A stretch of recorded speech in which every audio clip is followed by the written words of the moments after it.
அடுத்தது காஃபி குடிக்கணும், காரம் வேணுங்கிறது. காரத்துக்கு 12ன்னு சொன்னால் உடனே சண்டைக்கு வர்றது. இது டெய்லி எங்களுக்கு நடக்குது பிரச்சனை. ஒரே பில்லில் ஒரு ஃபேமிலிக்கு டிஃப்ரெண்ட்டாக ஜிஎஸ்டி போட்டு கொடுக்கறது கஷ்டமாக இருக்குது.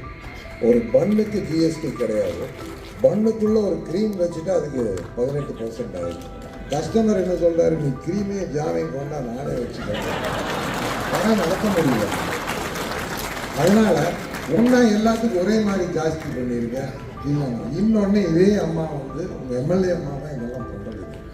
அவங்க எங்கள் தொகுதியில் இருக்காங்க. கடையில் வந்துட்டு வடநாட்டில் அதிகம் ஸ்வீட் சாப்பிட்றாங்க.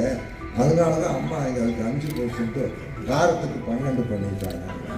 நான் சொன்னேன் இல்லையா, அப்படியெல்லாம் இல்லை. தமிழ்நாட்டில் ஸ்வீட், காரம், காஃபி அப்படி தான் போகும். அதனால் தயவு செஞ்சு அதை கொஞ்சம் கன்சிடர் பண்ணுங்க மேடம். இந்தியா கூட சேர்த்து நீங்கள் ஏற்றி விட்டாலும் சந்தோஷம்.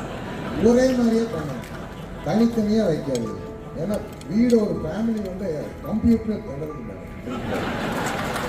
அதுவும் அந்த ஜிஎஸ்டி ஆஃபீஸருக்கு இன்புட் கிரெடிட் எடுக்கிறப்போ ஒரே கிச்சனில் தான் எல்லாம் பண்ணுறாங்க. இன்புட் எடுக்கிறப்போ அதே கேஸு, அதே ஸ்வீட் மாஸ்டர், அதே கடலை மாவு, அதே மைதா மாவு, இன்புட் எப்படி நடந்துருக்கு அதில் ஆஃபீஸர்ஸ் பண்ணிடுறாங்க. ஸோ அவங்களுக்கும் ஹெல்ப் பண்ணுவாங்க.